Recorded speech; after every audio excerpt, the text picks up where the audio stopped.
Hello, everyone, and welcome to a new episode with Hoops with Coop. I'm your host, Noel, and sad to say, there are still no NBA games going on, so we are bored for the most part. Not a lot to talk about. All Star Weekend just happened. Um, kind of uneventful once again, I guess, outside the dunk contest. If you want to say that was pretty much good, I guess. But there's not a lot to talk about in regards of like the NBA in terms of this season per se. Whether who's making it to the finals, playoff seeding, MVP awards, all that stuff. People could talk about that ad nauseum. So I wanted to kind of discuss the landscape of the NBA as a whole, as an organization, as an entity, and how there's just something missing. Over the past couple of years, it's kind of been, downgrading season by season in the sense of being bored. At a certain point of the year, you just kind of get bored watching the games and the same things happen over and over again. And I feel as though the, tipping point was this All Star weekend, I would say. We have Friday. Friday, is always the warm up with the rookie, sophomore, international players, game. And the way they do that is, you have four teams of, I believe, five each, and you play a game up into it might be 21. I'm not 100% sure. I really don't pay attention to that game just because it's on a Friday and it's weird, but not that bad of a concept. And then Saturday, you have the skills competition, the dunk contest, and the 3 point contest, and then Sunday obviously is the big game. So Saturday comes, and to be quite frank, I didn't really want to watch All Star Saturday Night. I remember growing up as a kid, that was such an important thing to watch. I had to at 8 o'clock. Okay, the All Star Saturday Night events are going to start. I remember before the skills competition, it used to be the shooting stars competition where it would be a current NBA player, a legend of the team, and a WNBA player. That used to be a great concept. Never understood why they got rid of that, but they got rid of that. So now it's just three events with a bunch of fluff in between. The skills competition is dead. That's just it is a dead concept. I don't know if you've been watching, but all over social media, people have been posting how the skills competition used to be competitive, it used to be cool, and it was a very simple concept. You get four people, you get the ball, go through the defenders, make the layup. No, you make a pass, then you shoot a three, make another pass, and then you go through the other side of the defenders and you make a layup. And it was pretty difficult, but at the same time, it was very exciting. They showed the one year where it was Kobe, Wade, LeBron, and oh man, I'm forgetting the other person. It might have been Chris Paul, and that's just cool. Steve Nash did it, Darren Williams did it, and it was just a cool event to do. It wasn't as demanding as you say the dunk contest or even the 3 point contest because you're constantly exerting energy with shooting threes, so many threes. So the skills competition was a cool one that the star players would actually do, but now you have the every year I guess is going to be the Antetokounmpo brothers. This year with Drew Holiday, then you're going to have whatever host team, and then you're going to have the rookie team, and there's like different events instead of it just being a one shot thing, and it's just boring. It's just how I see it. It's just boring. 3 point contest is still cool. It's definitely the best event throughout the whole weekend. Even the game itself, I would say the 3 point contest is the best. The stars don't mind doing it, like Steph, Dame, Tatum, um, Devin Booker's done it. Like players are not afraid to do it. Dame did it this year and won it. Shout out to Dame for that. Unfortunately, I did not bet Dame to win that. I bet Buddy Hield to win that and lost some money, but it is what it is. I thought Buddy Hield was going to win. And Dame not only killed the Buddy Hield winning bet, but he beat out Laurie Markkinen to make it to the finals. And I had a parlay of Halliburton, Buddy, and Laurie making it into the final three. And Dame knocked out Laurie Markkinen for the final spot. So that really hurt. So thanks a lot, Dame. Actually, but won me money on Sunday night. So, have it both ways for Dame. But yeah, I like the 3 point contest. It was good. The dunk contest, Mac McClung did do his thing. Shout out to Mac McClung. Just I expected it. I did have Mac McClung winning just because I've seen the high school highlights, and I remember I remember him being like very bouncy. So Mac McClung won, had a great showing. Probably the star of All Star Weekend. People, oh, I love this. After every like 2 to 3 years, someone has a great dunk contest performance, and they'll say they brought the dunk contest back. They single handedly saved the dunk contest just for it 3 years from now to be garbage and trash, and people are like, "Wow, this dunk contest sucks." Happened with Eric Gordon and Zach LaVine. I'll never forget the terrible year where it was the East versus West, and John Wall had like a really good dunk, and the announcers didn't know that the dunk contest ended because it would look legitimately took like 5 minutes for it to end, and they were like, "Wow, John Wall with a great dunk. The dunk contest is back," and then it wasn't back. And then Aaron Gordon and Zach LaVine saved it again, and then it went away because the dunk contest stinks, and they should get rid of the dunk contest or just they have shows like on YouTube or whatever of like those people that go around parks just dunking. Like they have no basketball skill, but like they could just dunk. They should just bring all of them in and just have that be like the opening act, and then save the 3 point contest for last. Like they should just have like the opening act be people that don't play basketball do the craziest dunks you've ever seen. Like who? Like do I personally rather see that than see. No offense, but I don't want to see Trey Murphy dunk. I don't care. I simply I don't want to say I'm speaking for everyone, but a lot of people I know truly don't care. And Mac McClung, we are gonna forget about this in a week from now. Like it, that's how the dunk contest is. And I understand stars don't want to do it. John Moran said he would never do it. Anthony Edwards said he'll never do it. That whole notion of, oh, I wish star players would do it, it's never happening. It's dead. I saw Stephen A. Smith try to blame LeBron for it. I think that's just a terrible take. I wouldn't say, oh my God, LeBron, you were the reason why no one does the dunk contest. I don't even want to say he plays even a majority factor. Now, did he mess up saying the one time he was going to put his name in the dunk contest and never did? Sure, that messed things up, but it is what it is. It's more so of the fact that all these dunks have been done. Evolution came. All these people grew and these people became more athletic. So all the dunks that we saw, or people that are older than me saw in the dunk contest, those dunks wouldn't really apply to today. So I think it's just more so of an evolution thing than anything. Now, the competitive aspect of it, of players not wanting to do it because it's going to mess up their brand and all of that stuff, to me, that's stupid. Like, I feel as though Ja doesn't want to do it because he has a sneaker deal and he can't afford to lose because of the sneaker deal. Granted, I don't think anyone is going to look at Ja Morant and say, wow, Ja Morant is a terrible basketball player. I can't buy his sneakers because he lost the dunk contest. Now, unless I'm missing something with the NBA players about their brand, I truly do not know what the correlation is with all of that. So, but star players aren't going to do it. So, every All Star weekend, please stop asking. It's just so annoying. And then we have to go, and then First Take and Undisputed and all those shows want to come out and say, give their hot takes and analysis as to why no one's doing the dunk contest. They're not going to do it regardless of what you say, so it doesn't matter. Unless one person, like a Zion type, actually came out and said, I'm doing the dunk contest and actually did it, it's never going to happen. So just stop crying about it, I guess. The media just keeps crying about it every year. It is what it is. So that was Saturday night. Then Sunday night comes. They do the All-Star selections. I will say that was actually probably like the coolest moment was the picking of teams. I actually thought that was pretty cool. The only issue is it was so long. We had a Post Malone concert. We had Vin Diesel talking about family. I don't know why Vin Diesel was in Utah. God, I would love to know why Vin Diesel was in Utah. But this actual selecting of teams was a pretty cool idea, like live. I thought that was a decent job. I found that interesting. The game itself, glorified layup line, like Jaylen Brown said.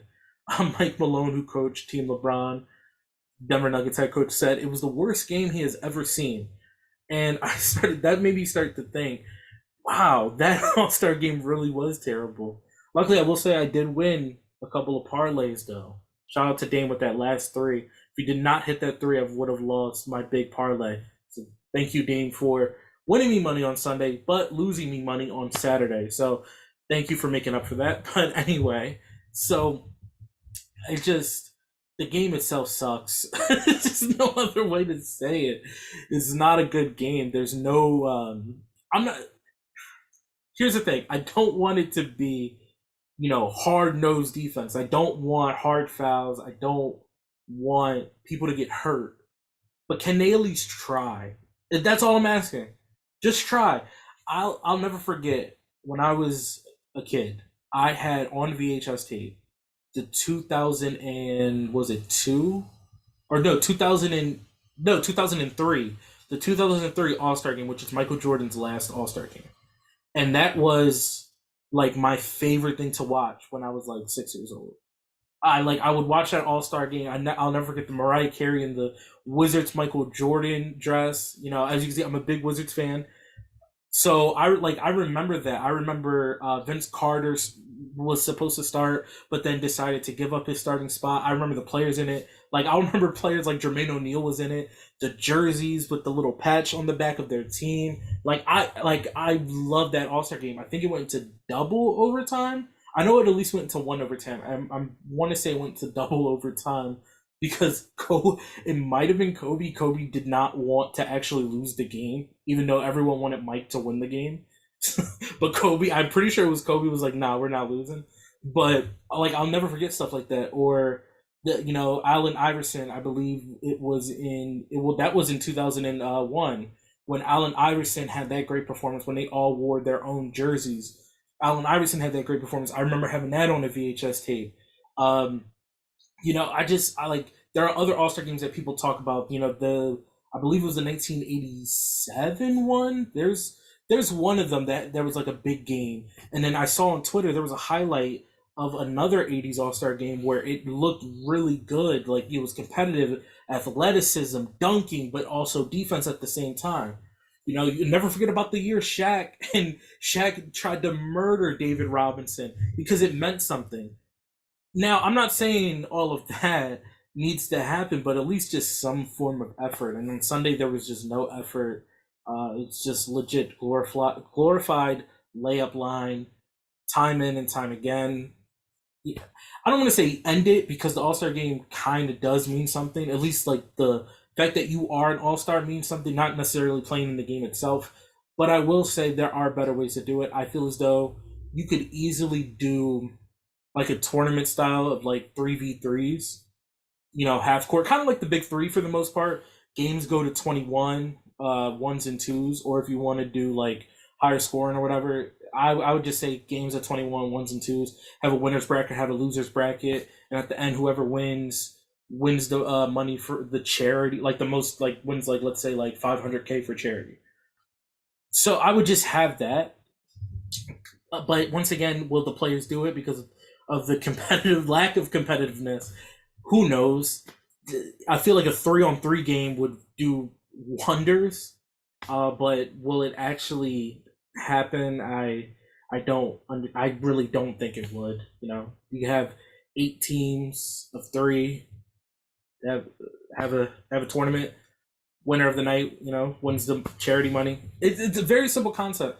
Very simple concept, but the fact that you might have to try somewhat makes it as though it won't happen. And that is the issue I have right now. And it's the fact of, do players actually want to try? Looking at how offenses are, playing as of now, with Donovan Mitchell getting 70, Luka got 60, uh, Joel had, did he have 60 or was he close to 60? It was one or the other. I know he had a huge game against Utah. I remember watching that game. But the issue is just that defenses really can't do anything, or the lack of effort. Scoring is at an all-time high, but also at the same time, players don't look like they're trying, especially in the regular season. Everyone's coasting.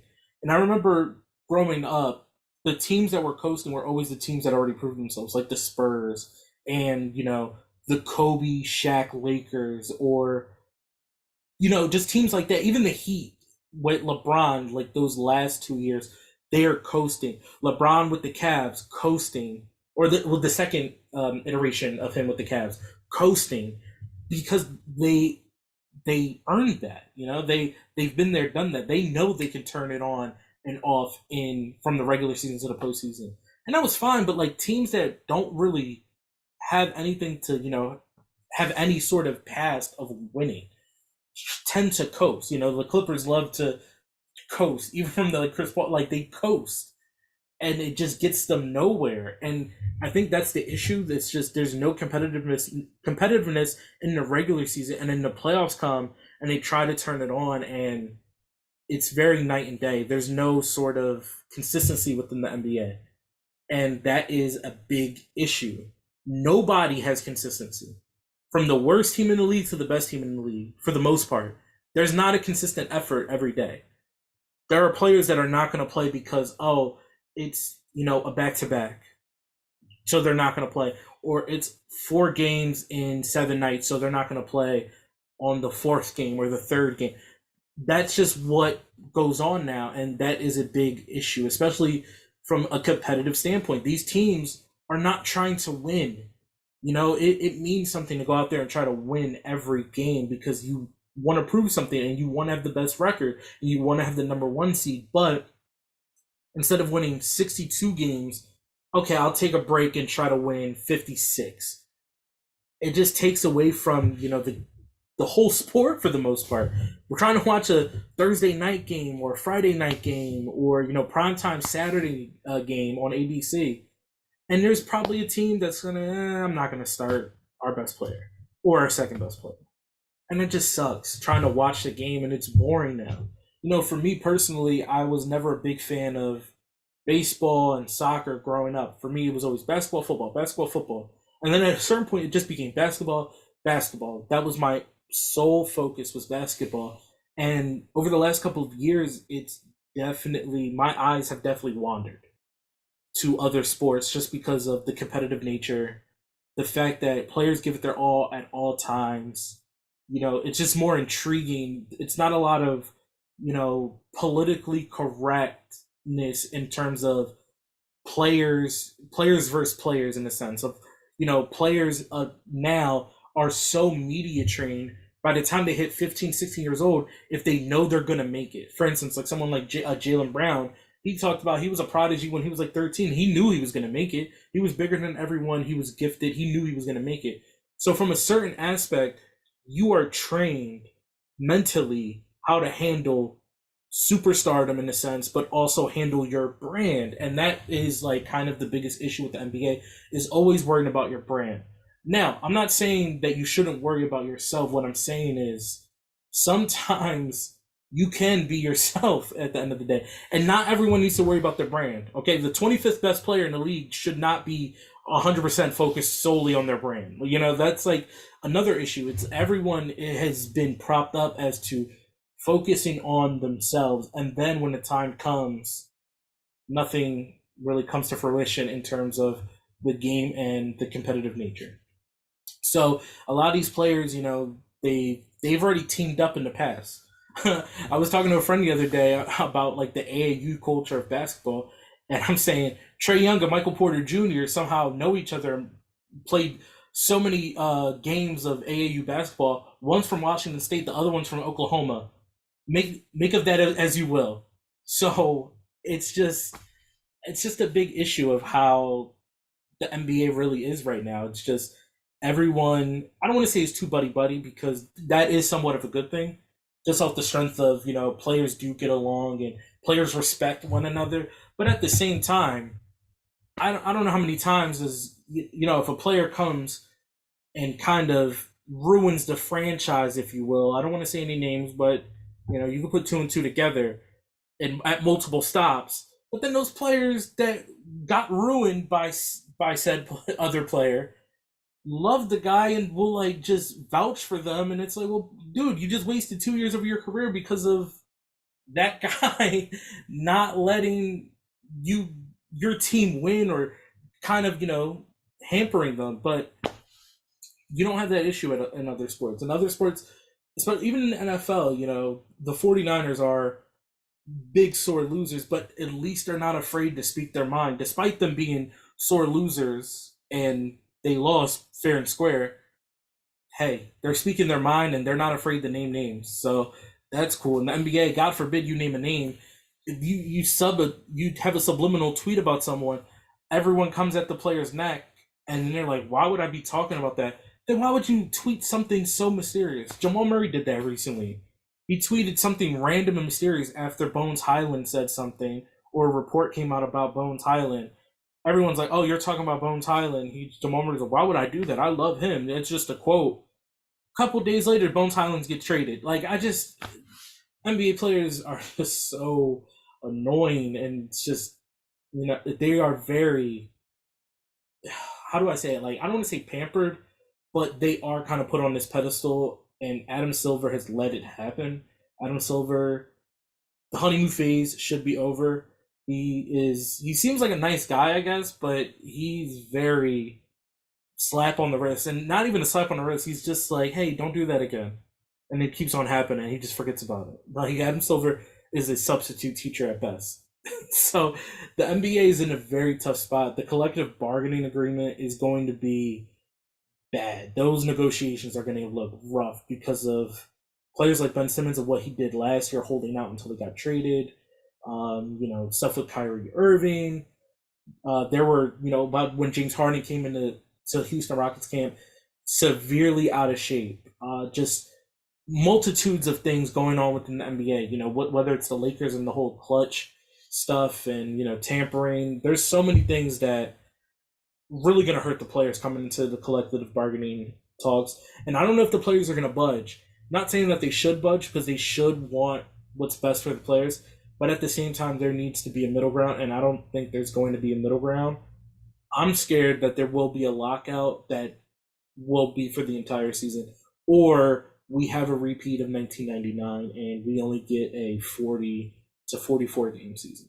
I can 100% see that, where it gets to Christmas time, players are like, look, man, I just want my money.